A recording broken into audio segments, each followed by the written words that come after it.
आप लोगों ने एरिया 51 के बारे में तो सुना ही होगा, लेकिन क्या आपको पता है कि इंडिया में भी एरिया 51 के जैसा एक प्लेस है जहां दावा किया जाता है कि एलियंस का आना जाना लगा रहता है। स्वागत है आपका डम्ब फैक्टोलॉजी की दुनिया में। आज मैं आप लोगों को एलियंस और यूएफओज से जुड़ी कुछ ऐसी बातों को बताऊंगा जिसे सुनने के बाद आपका दिमाग बौखला जाएगा और आप भी सोच में पड़ जाओगे कि क्या होगा अगर एलियंस अर्थ पर आ जाए। वैसे यूएफओ का दिखना आजकल कोई नई बात नहीं है। अगर मैं आपको रियल टाइम रिकॉर्ड्स बताऊं तो आप भी चौंक जाओगे, जैसे मैं चौंक गया था। आपको मैं बता दूं कि यूएफओ का full form unidentified flying object होता है और कभी कभी इसे फ्लाइंग सॉसर का भी नाम दिया जाता है। माना जाता है कि दूसरे ग्रह के जीव, जिसे हम एलियंस कहते हैं, वो इसी यूएफओ से ट्रैवल करते हैं। यूएफओ और एलियंस एक ऐसा टॉपिक है जिसमें बड़े बड़े साइंटिस्ट का दिमाग ख़राब करके रखा है। इनके रिसर्च पर हर साल करोड़ों रुपए खर्च किए जाते हैं। रिपोर्ट्स की माने तो अभी तक 60,000 से ज़्यादा एलियंस एक्टिविटीज़ देखे गए हैं पूरे 113 कंट्रीज़ में, जिसमें से 2000 क्लोज इनकाउंटर्स थे और लगभग 200 एब्डक्शंस थे।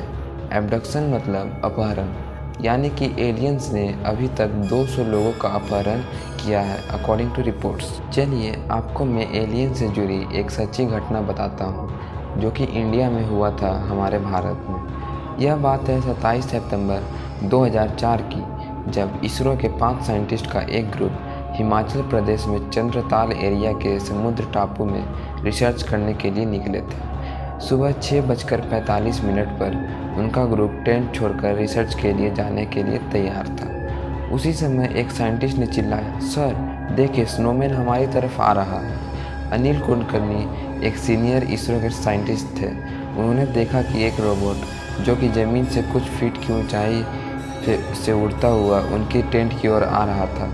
कुछ लोग कैमरा निकालकर शूट करने लगे और कुछ उस ऑब्जेक्ट की तरफ इन्वेस्टिगेट करने के लिए भागे। कुछ नज़दीक जाने पर पता चला कि वो ऑब्जेक्ट 3 से 4 फीट लंबा था।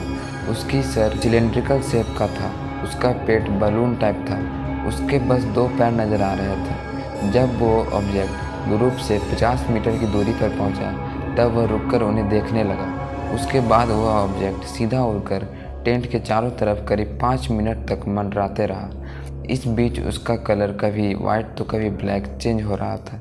उसके तुरंत बाद विथिन माइक्रो सेकेंड वो आसमान में वाइट डॉट की तरह गायब हो गया। यह घटना सभी लोगों के लिए चौंकाने वाला था। सोचिए कैसा लगेगा जब एक अजीब सा दिखने वाला ऑब्जेक्ट आपके सर के ऊपर 5 मिनट तक मंडरा रहा हो। चलिए अब मैं आपको इंडिया के एरिया 51 के बारे में बताऊंगा। आप लोगों ने एरिया 51 का नाम तो कभी न कभी सुना ही होगा, जो कि यूएसए में। आए दिन वहाँ पर एलियंस और यूएफओ से जुड़ी घटनाएं दर्ज की जाती है।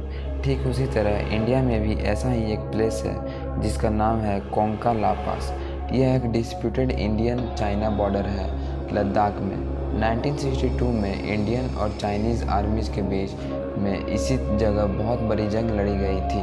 कोंका La pass one of the least accessed area है पूरे वर्ल्ड में। स्थानीय लोगों के द्वारा हमेशा वहाँ पर यूएफओज को उड़ते हुए देखा जाता है। कई लोगों का कहना है कि वहाँ पर अंडरग्राउंड यूएफओ बेस है, जो कि इंडियन और चाइनीज़ दोनों गवर्नमेंट को अच्छी तरह से मालूम है।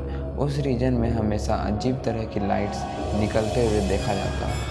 कभी कभी तो ट्रायंगल शेप के यूएफओ सीधा ऊपर की ओर उड़ते हुए दिखाई देते हैं। किसी को भी उस रीजन में जाने की परमिशन नहीं मिलती, ना ही चाइनीज़ गवर्नमेंट से और ना ही इंडियन गवर्नमेंट से। थ्योरीज की माने तो उस जगह Eurasian and Indian plates convergent plate boundaries बनाती हैं, जिसके कारण उस रीजन की क्रस्ट की डेप्थ दोगुनी है बाकी रीजन्स के कंपैरिजन में। इसी कारण कोंका ला पास में अंडरग्राउंड यूएफओ बेसेस की संभावना लगाई जाती है। हो सकता है वहाँ ज़मीन के अंदर एलियंस रहते हैं। लोगों का मानना है कि इंडियन और चाइनीज़ गवर्नमेंट दोनों इस बात को एक्सपोज करना नहीं चाहती। कुछ न कुछ तो बात है, तभी तो गवर्नमेंट इस बात को छुपाती है। ये बात इंडियन और चाइनीज़ गवर्नमेंट की बात नहीं है। दुनिया की सारी गवर्नमेंट एलियंस और यूएफओ से जुड़ी बातों को पब्लिक के सामने नहीं लाती। वीडियो लास्ट तक देखने के लिए बहुत बहुत धन्यवाद। इसी तरह मिस्ट्रीज़ और फैक्ट्स से रिलेटेड वीडियोस देखने के लिए डम फैक्टोलॉजी चैनल को सब्सक्राइब कर लो और बेल बटन को प्रेस कर दो, ताकि जब भी मैं वीडियो अपलोड करूं तो आप तक नोटिफिकेशन पहुंच जाए। और हाँ, कमेंट सेक्शन में बताइए वीडियो कैसी लगी और आपके क्या विचार हैं एलियंस के बारे में। Thank you for watching.